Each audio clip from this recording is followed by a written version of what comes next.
My name is Bess Curle, but this is not my story. It is the story of my lady Mary Queen of Scots.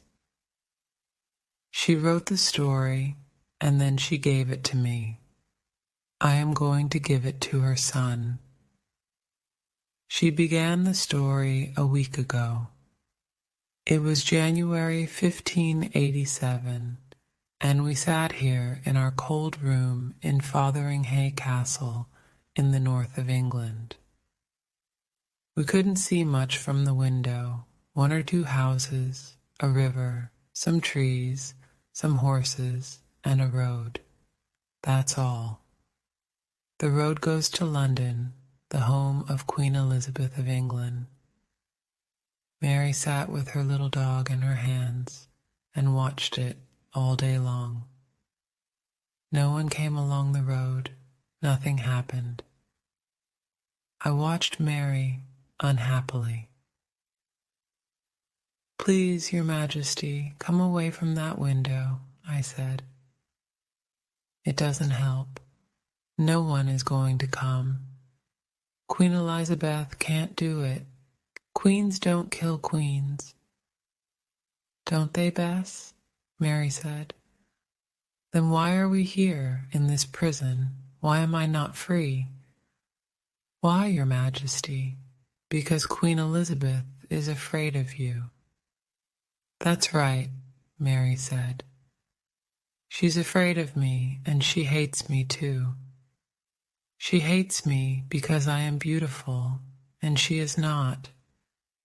Because I had 3 husbands, and she never married. And because many people, good Catholic people in England, France, Scotland, Spain, say that I, Mary, am the true Queen of England, not Elizabeth. And Elizabeth has no children, so when she is dead, my son James—" She came away from the window and stood in front of me. "James," she said quietly, "my son, does he think about me sometimes? He was only 10 months old when I last saw him. It is nearly 20 years. "Of course he thinks about you, Your Majesty," I said. "You write to him often. How can he forget his mother?" "Then why doesn't he write to me?" Mary asked. "Does he want me to stay here in an English prison?" "No, of course not, Your Majesty. But he has a lot of work, Your Majesty. He is the King of Scotland, and—" "He is not the King of Scotland, Bess," she said. "Not be, for I am dead, remember that." "No, Your Majesty, of course not. But perhaps people tell him things that are untrue.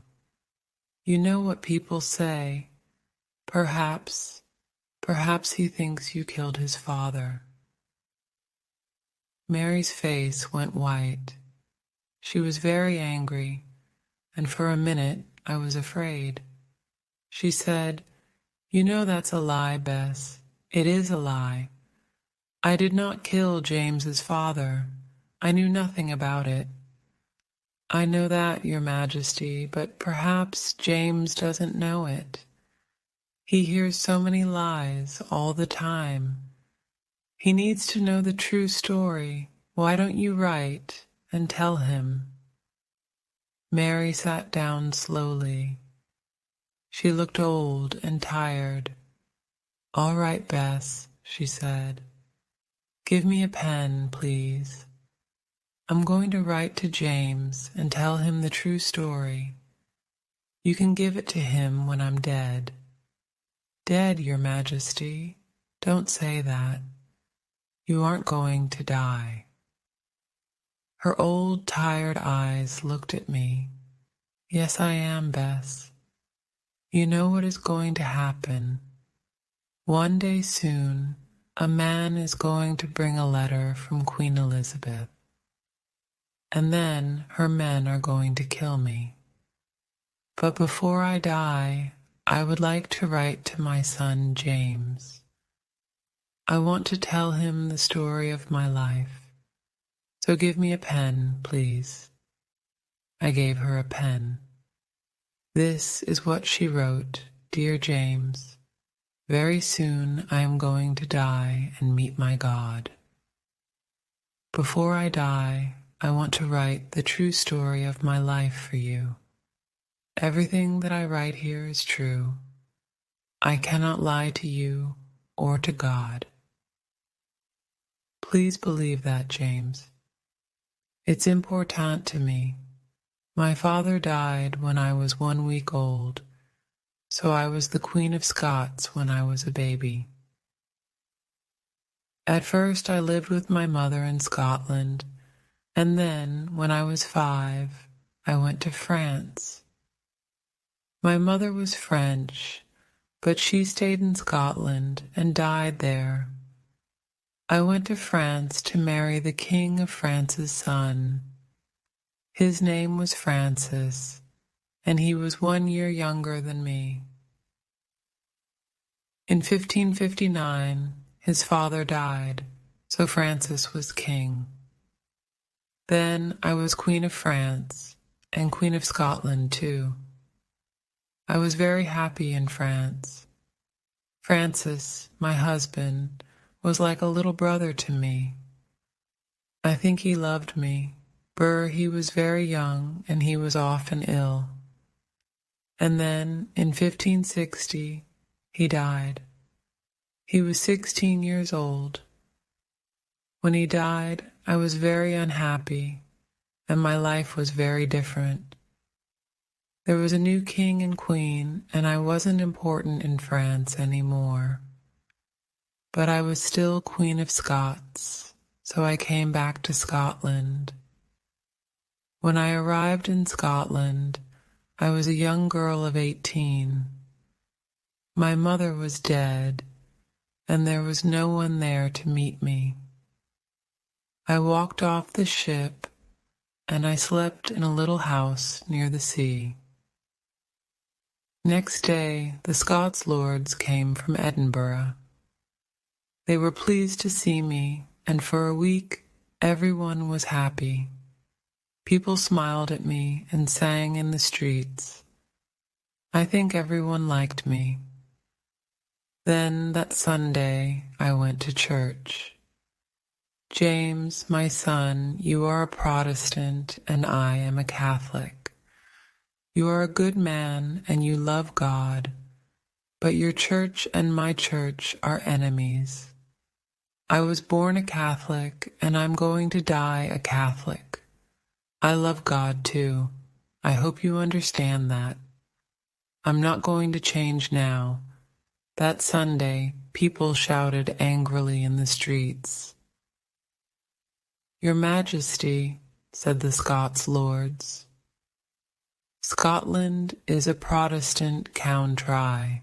You can't go to a Catholic church here. The Scottish people don't like Catholics." "I'm sorry, my lords," I said, "but I am your queen. No one tells me what to do. I don't hate Protestants, and I'm not going to kill them. The people can go to their Protestant churches and pray to God there. But I'm going to pray with Catholics in my church." People were angry because of that. A man called John Knox came to see me. He was a famous Protestant churchman, but I didn't like him. He was a big, angry man with black clothes. He hated the Catholic Church and wanted all Catholics to leave Scotland. To him, the Protestant Church was the only true Church of God. He said, "Your Majesty, you're a young woman, like my daughter. Women can't understand difficult 10 things like God or the Church. Find a good Protestant husband, girl. Let him rule this country for you." I was very angry with this man Knox. I was a queen, but I was only 18. He didn't talk quietly. He shouted at me. I cried because of his angry words. I could not understand him. He talked so much, and he knew so many books. But I did not go to his church. He was right about one thing. Perhaps I could rule Scotland without a man, but I could not have a child without one. And every queen needs a son or daughter to come after her. So I began to look for a husband.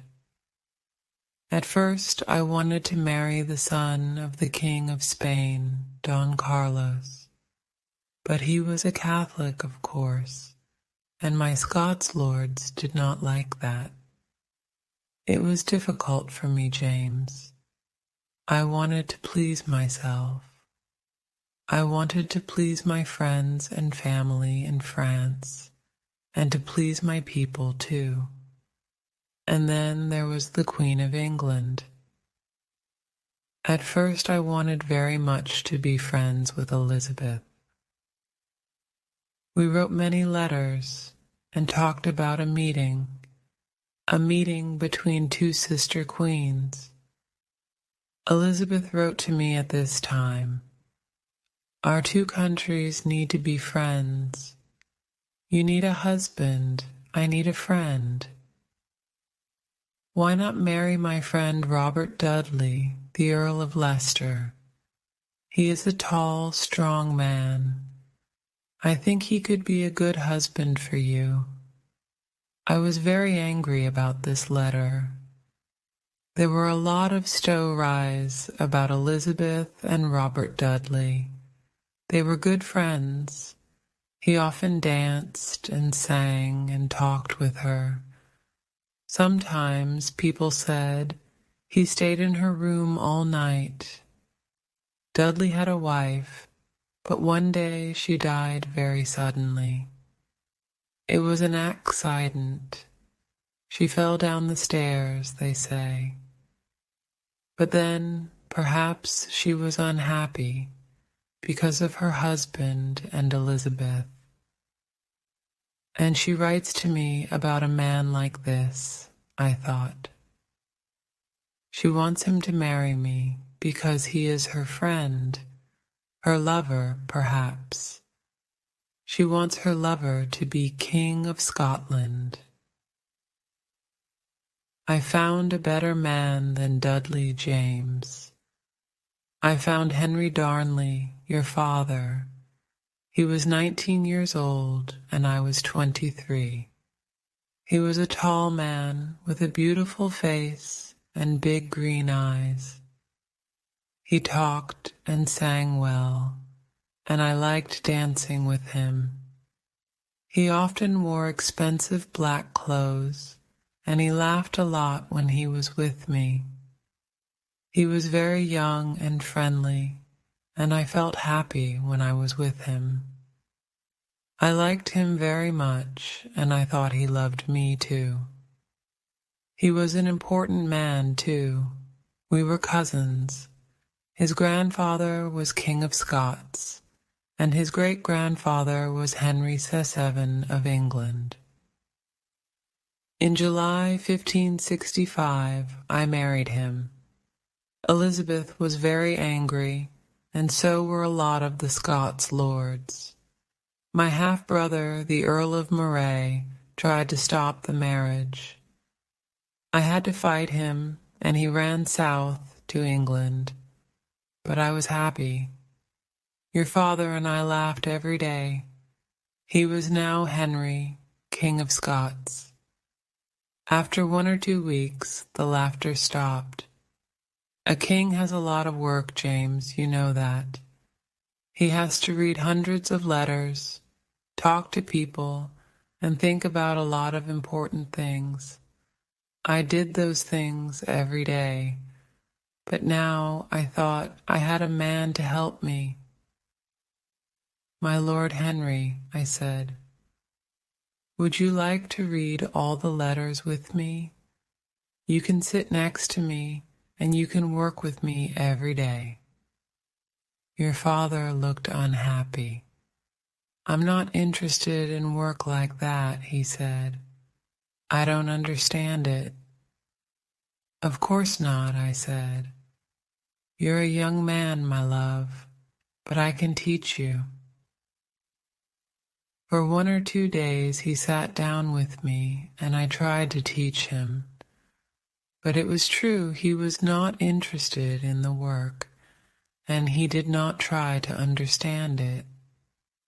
"You do it, Mary," he said. "I'm going out with my friends. We're going to ride and drink and swim." So I did all the work. At night, too, he often went out with his friends in the town. They drank a lot and laughed and sang, and there were often fights. But no one said anything because he was the king, my husband. What could people say? They were unhappy, but they were afraid of him. Some of them went to England, to the Earl of Moray. At this time I was often very tired because I was pregnant. You, my son James, were alive inside me. But I did all the work of a queen, and I needed friends too. One of these friends was a young Italian, David Riccio. Riccio was a little man, and he was not tall or beautiful or strong, but he was a very clever, interesting man. He wrote many of my letters for me and helped me. He sang well too, and I sometimes sang with him in the evenings. I liked him very much, and at first your father liked him too. But then Moray's friends began to talk about me and Riccio. "David Riccio is in the Queen's rooms every night," they said to your father. "She laughs and sings and dances with him, my lord. It is not right. He is not a Scotsman, and he is not her husband. He is always with her." Perhaps they said other things, too. I don't know. A lot of Scots lords listened to them. But I tell you, James, before God, I did nothing wrong. David Riccio was a good man. He worked hard, and he helped me. So of course I liked him. Your father did not work. He went out to the town every night with his friends and drank. And then one night, your father came home. It was a Saturday evening in March 1566. I was in Edinburgh with some friends. David Riccio was there, with 6 or 7 other people. We were in a small room, but there was a good dinner on the table, and we were happy. It was dark outside, but inside it was warm and friendly. Suddenly a door opened behind me. In the door was Henry Darnley, my husband. I stood up and smiled. "Good evening, my lord," I said. "Please come in. Would you like something to eat?" "No, thank you," he said. "I'm not hungry, but I want to sit next to you, wife. Please tell that man to move." A man got out of the chair next to me, and Darnley sat beside me. Then he put his arms round me. I did not like it. His face was hot, and his eyes looked unhappy. But I smiled and said, "I'm happy to see you, my lord." "Are you merry?" He laughed. "Are you really?" "Yes, of course, my lord." But then the second door opened, and his friend Lord Ruthven stood there. He had a knife in his hand. His face was red, and he looked very angry. AF first, no one moved. Then Ruthven said, "Your Majesty, send David Riccio out of this room now. I want him." I looked at Riccio. He was afraid. "Why?" I said. "Why do you want him?" "He is a bad, wicked man," Ruthven said. "Send him out." "No," I said. "You want to kill him. David Riccio is my friend. He stays here with me." "He goes out, woman," Lord Ruthven said. "King Henry, hold your wife, please." I stood up, but Darnley held my arms and I could not move. David Riccio ran behind me and held my dress. My friends in the room stood up too and moved towards Ruthven angrily. But he had a knife in his hand. "Get back," he said angrily. "Don't touch me." Then 5 men with knives ran into the little room, and there was a fight. One man held a knife in my face, and another man hit David Riccio behind me. Then they pulled him out of the room. "Help me," he screamed. "Help me, my queen, please, they're going to kill me. Don't, ah!" I couldn't help him because Darnley had me in his arms, but I could hear David Riccio's screams. I think he fell down the stairs, and he screamed for 2 or 3 minutes.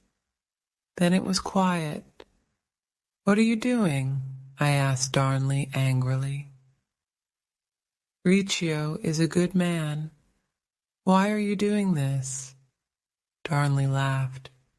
"You are my wife, Mary, not David Riccio's," he said. "So why are you with him every evening? You never talk to me." "I don't talk to you because you are never here," I said. "You are always drinking with your friends. You aren't a king, you're a stupid boy." He laughed again. It was not a nice laugh. "Well," he said, "perhaps I am a boy, but that is better than David Riccio now. Do you want to go and see him?" I did see him 5 minutes after that. He was very dead, and there was blood all over the floor. Poor David Riccio. He sings to God now, not me. I looked at Henry Darnley, my husband. He had a stupid smile on his face, but I think he was afraid of me. I looked at him a long time, and the smile went away. "Remember this night, husband," I said to him. "Remember it well. Think about it when you look into my eyes, and before you go to sleep. David Riccio was my friend, and you killed him in front of me. I'm never going to forget that, Henry Darnley. Never." Next morning, Darnley came to see me. He was afraid. "What's the matter, husband?"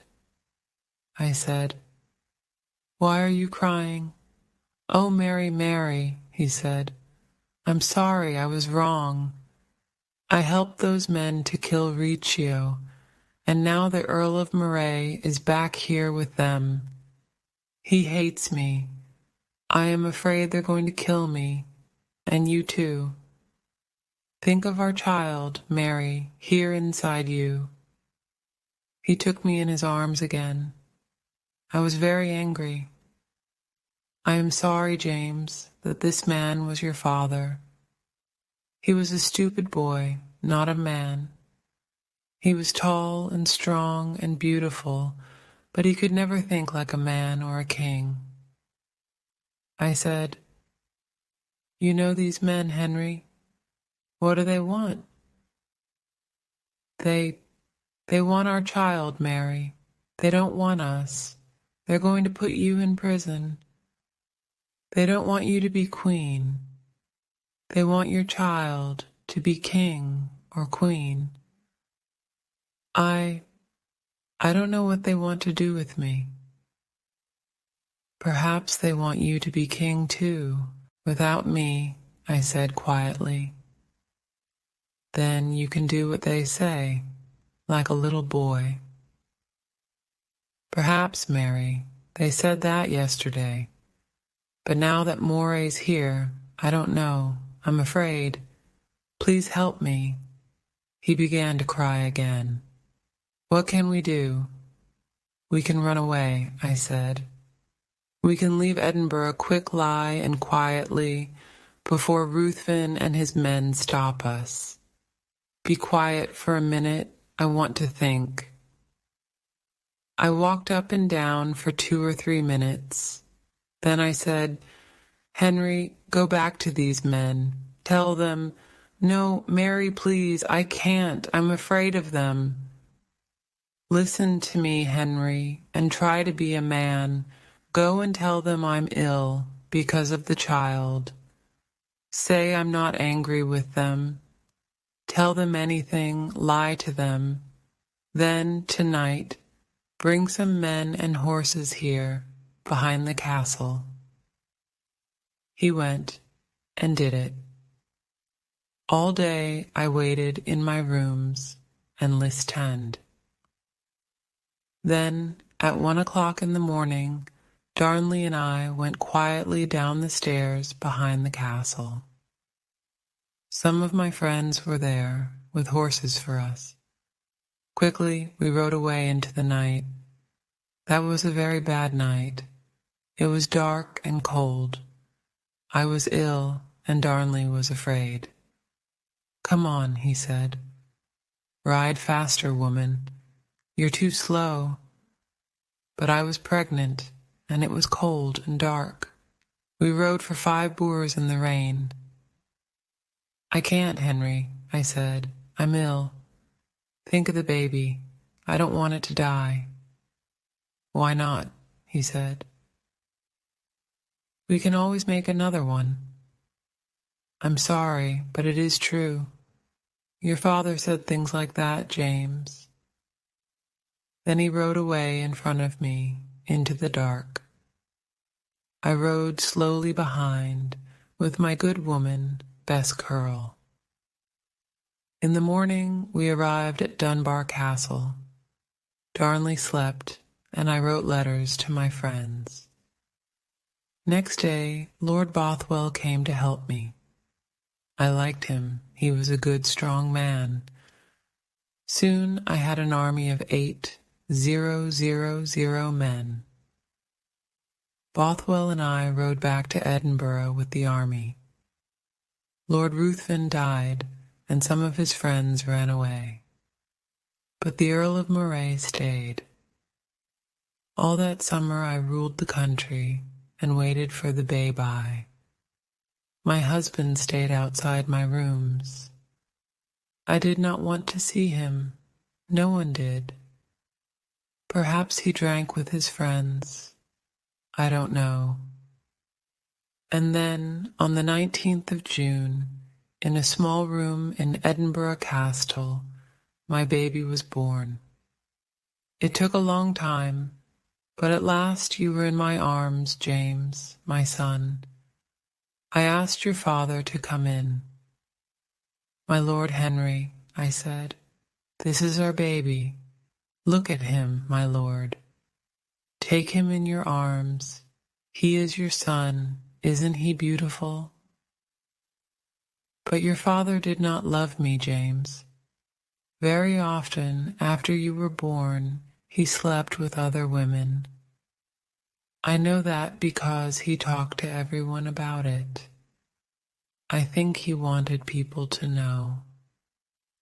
And I am sorry, but I do not think he loved you, James. When I took you to church and gave you your name, he did not come. He wasn't interested. But because of him, David Riccio was dead. I could never forget that, never. I had a new man to help me now. The Earl of Bothwell, a strong, clever man. He was older than me. He was not a boy like Darnley. He worked hard and he could think. He was a good fighter and he was not afraid of other men.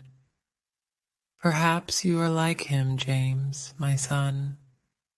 In January, your father Darnley was ill in Glasgow.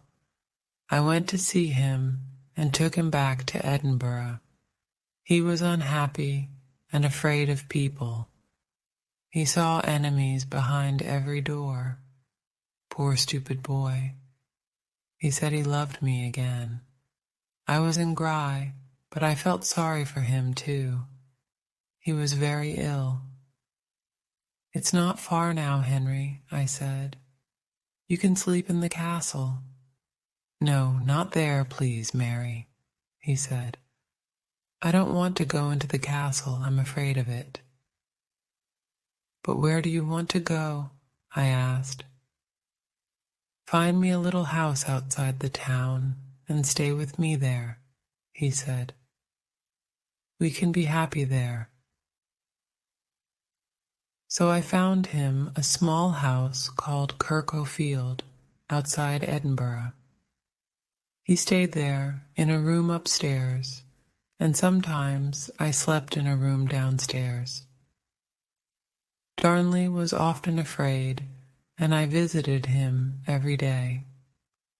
Slowly he got better. On Sunday, the 9th of February, there was a big wedding in Edinburgh. After the wedding, Bothwell and I walked out to Kirkhofield to see Darnley and talk to him. Everyone sang and laughed and was very happy. At 10 o'clock I was tired.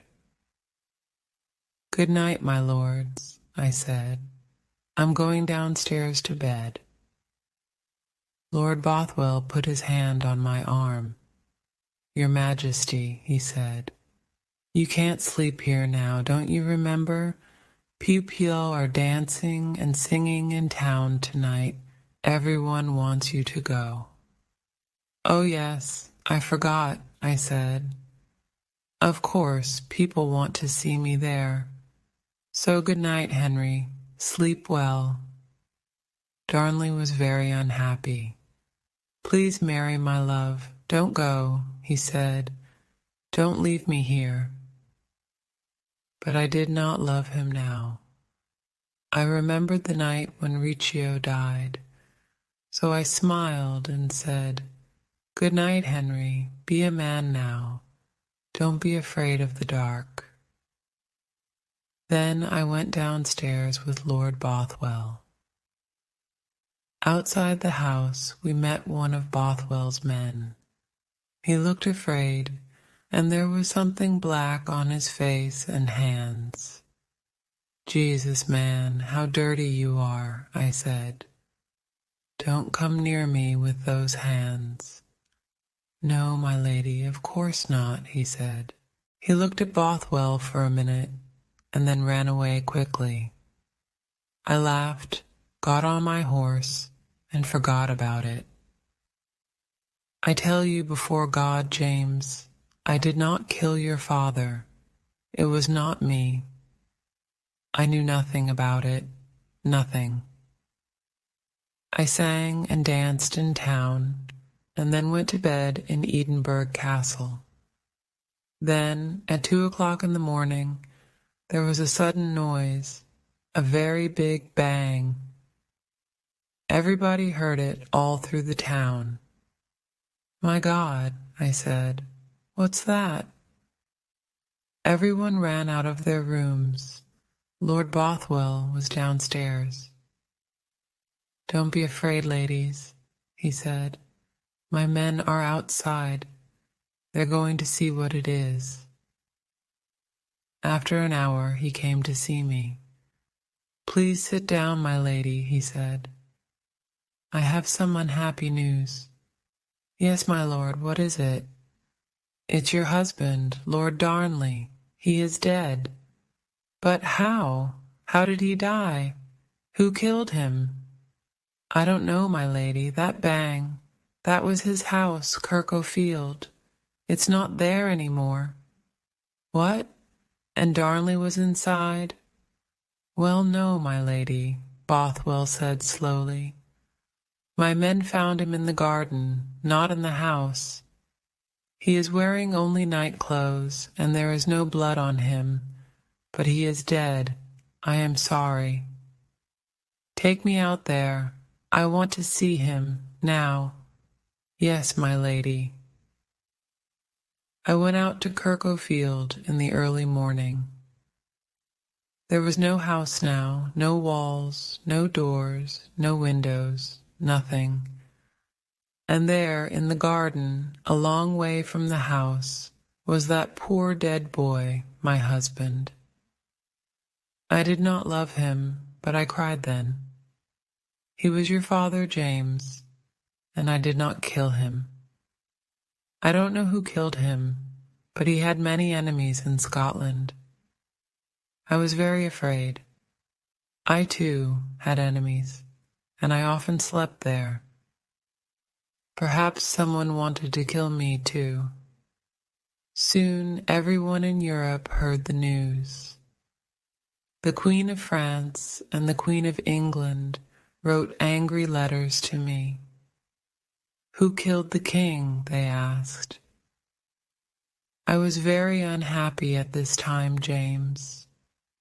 We looked for the killers, but we could not find them. Please believe me, James. The Scots lords are difficult men. Some were friends, some were enemies, but they changed all the time. Many people in Scotland said, Bothwell killed Lord Darnley. I heard them outside the castle and in the town, but I never believed it. People in Edinburgh sold horrible stories and pictures of Bothwell the same day that Darnley died. It was too soon. Perhaps Darnley's killers wrote these stories about Bothwell before they killed Darnley. I don't think Lord Bothwell killed your father, James. He was a good friend to me in difficult times. He was a good, strong, clever man, and he worked hard. I liked that. A lot of women liked him, I think. 3 times that spring, he asked me to marry him. He had a wife, and I could not marry again so soon. I asked him to wait. Then, on 24th of April, I rode out of Edinburgh to the north. I had 5 or 6 friends with me. 6 miles outside the town, Lord Bothwell met us with an army. Why are you here, my lord? I said. He smiled. Because I want to meet you, Mary, he said. I want you to come with me to my castle. He rode next to me, and his men rode between me and my friends. I was afraid, and a little excited, too. But, my lord, you can't do this, I said. I don't want to come with you now. But I want you, Mary, he said. Your friends can't stop me. I love you, and I want to marry you. What's wrong with that? I said nothing. What could I say? I liked him, and he had an army. I had only 6 friends, so I rode with him to his castle in Dunbar and stayed there 2 weeks. And then, he was a strong man, and I was only a woman. And I did like him, James. I liked him very much. After 2 weeks in Dunbar, Bothwell and I rode back to Edinburgh. His wife did not want him and was happy to divorce him. So, on the 15th of May, 1567, I married him. He was a good man, James, a much better man than your father. I needed a strong man to help me rule the country. But I was wrong.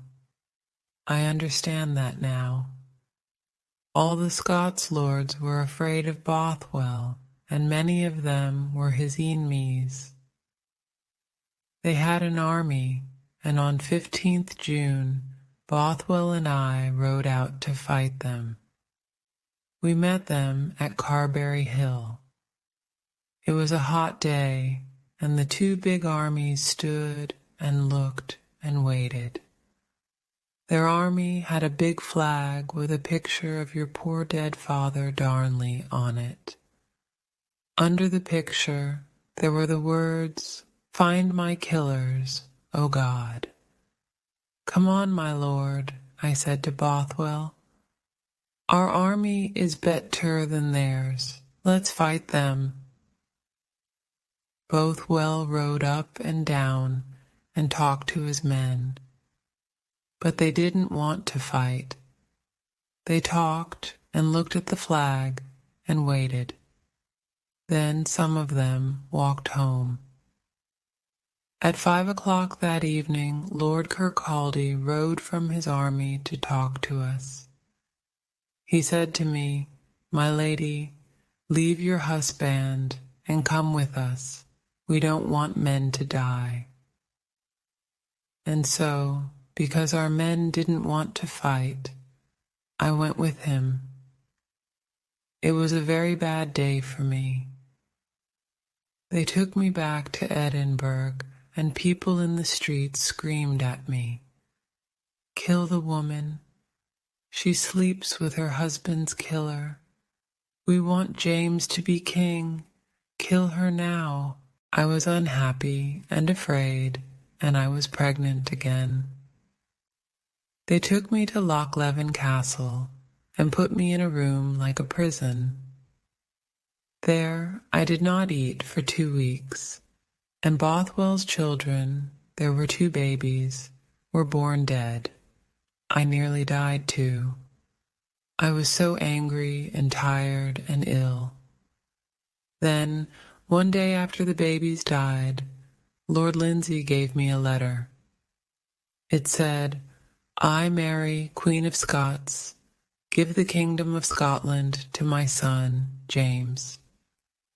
From today, James is the new King of Scots.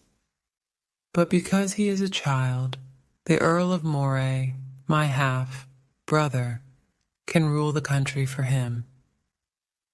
Because I was afraid and tired and ill, I wrote my name on the letter Mary. But it is not important, James. It doesn't change anything. I am Queen of Scots, not you. That letter changes nothing. Bothwell went over the sea and died in a prison in Denmark. I was a prisoner in Lochleven for a year. A lot of people in Europe were angry about that. Queen Elizabeth wrote to the Earl of Moray. "You cannot keep a queen in prison," she said. It is very wrong. I was pleased about that, but Moray didn't listen. Lord Douglas lived in the castle, and his young son William liked me. One day there was a wedding in the castle. People sang and danced and drank. William Douglas gave me some old women's clothes. I put the clothes on and walked quietly out of the castle with him. He shut the castle door behind us to keep his father's friends in. Then we got on some horses and rode away through the night. All my friends came back to me. Soon I had a big army. "Mary is our queen again," people said. "Give her back her son." You were in Earl Moray's castle, James, so I came to fight him. I rode with my army to Langside, near Glasgow. And there, James, there, my son, I lost the fight. I'm so sorry. I had many good, strong men in my army, but Earl Moray's men were stronger. Many of my men died, and some ran away. After the fight, I ran away too. I did not want to go to prison again, so I rode south to England. Queen Elizabeth wants to help me, I thought. She understands. She wrote to Moray, and she is a queen like me. I can come back to Scotland with her army, kill Moray, and find my baby son James. I am in England, but I am free. I can try again. I was wrong about that too. Very wrong. Elizabeth didn't give me her army. She put me in prison. You know this, James? It is the story of your life, not mine. I was 25 years old when I came to England, and I am 45 now. 20 years in English prisons. Moray told lies about me. Mary and Bothwell killed Darnley, he said. Mary slept with Riccio and Bothwell and killed her husband. But it's not true. They're all lies, James. Wicked lies. They only said these things because I am a woman and a Catholic, and they don't want a Catholic queen in Scotland. They want a Protestant king. A king like you, James. Why, James, my son, don't you help me? Why are you friendly with Elizabeth, my enemy? You don't want me back in Scotland, do you? You believe these lies, don't you? You talk to Moray and his friends every day. But they lied about me, James. Moray and his friends killed Riccio, then killed your father, too. They stole my husband Bothwell, stole my son, stole my son's love. I am sorry, James. Forgive me. Sometimes I get very angry. It is difficult not to be angry when you are in prison for 20 years. Elizabeth didn't know what to do. Sometimes she believed Moray. Sometimes she didn't. She was afraid to kill me because I was a queen. She was afraid to let me go free because I have friends in England. The English Catholics want me to be Queen of England, not her. And she is a woman with no husband and no son, so she hates me too. Sometimes the English Catholics write to me and ask me for help, and sometimes I write to them. Sometimes Elizabeth's men find these letters. The English Protestants want to kill me because of these letters. You are a wicked woman, they say. You killed your husband, Darnley, and now you want to kill our Queen Elizabeth. You're going to die. I did not kill my husband, I said. And when Elle came to England, I did not want to kill your queen. I asked her for help. I wanted to go back to Scotland, but my lords, she put me in prison for 20 years. 20 years, my lords. I want to be free. Don't you understand that? When men write to me and try to help me, then yes, sometimes I write back. Why not? Is that wicked, do you think? They didn't listen. Of course not. They want to kill me, and so they wrote to Queen Elizabeth. And now I sit here in Fotheringhay Castle and wait for her to answer.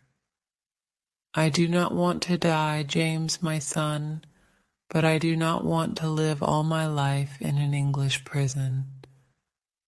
I am old and tired of life. Think well of me, James, my son. And Queen Mary stopped writing then. Yesterday afternoon, the 7th of February, 1587, we heard a horse outside our window. Mary looked out. There was a man there on the road from London. He had a letter from the Queen of England. In the evening, an Englishman, Lord Shrewsbury, came to see Mary. "I am sorry, my lady," he said, "but I have a letter from my queen. You're going to die tomorrow." Mary did not move. "When?" she asked quietly. "At 8:30 in the morning," he said. "I am very sorry, my lady." He went away. We did not sleep much that night. We talked and prayed to God, and she gave me her letter to her son, James. "Give it to him, Bess, please," she said, "and tell him how I died." "Yes, my lady," I said. "And so now I'm going to tell you. King James, this is how your mother died." At 6 o'clock she got up, prayed, and dressed. She put on a red petticoat first, then a black dress and a white veil over the dress. The veil came from her head to her feet. She could see out through it, but we could not see her face. She looked like a woman on her wedding day. When the Englishman came, we went downstairs with her. Her little dog walked beside her under the veil, but the Englishman didn't see that. 6 of us went into a big room with her. 100 people stood and watched. A Protestant churchman came to talk to her. "My lady," he said. "Pray with me." "No," she said. "Thank you, but no. I was born a Catholic and I'm going to die a Catholic. I think God understands that." She prayed for 5 minutes and then stood up. The executioner came towards her. He was a big, strong man with an axe and something black over his face. "I am sorry, my lady," he said. "I don't hate you, but this is my work. Please forgive me." "Of course I forgive you," Mary said. "I am old and tired, and you're going to open my prison doors for me. I'm going to see God. Do your work well." Then she looked at me and her friends. "Don't cry for me, ladies," she said. "Please don't cry now." She could not walk to the block, so the executioner helped her. He took off her white veil, and then he took off her black dress and put it on the floor. She stood there in her red pet tie coat with a smile on her face. Then the executioner put something over her eyes. Very slowly, Mary put her head on the block. "The Lord my God is my one true friend," she said. "I give my life, O God, into your hands." Then the executioner lifted his axe, once, twice, "O God," 3 times, and her head, her poor, poor head, fell on the floor. It was very quiet in the room after that. It is a little thing, a head, a very little thing. But there was so much blood. Blood on her red petticoat, blood on her black dress and her white veil, blood on the executioner's shoes, blood all over the floor, blood, blood everywhere. We all looked and said nothing. The executioner put down his axe and stood quietly. And then Mary's little dog came out from under her bloody dress and veil, and walked slowly, unhappily, through the blood towards her head. My lord, the story of your poor mother's life finishes here. We, her friends, cry for her, but that is how your mother died. She died like a queen, a good lady and a famous queen, Mary, Queen of Scots.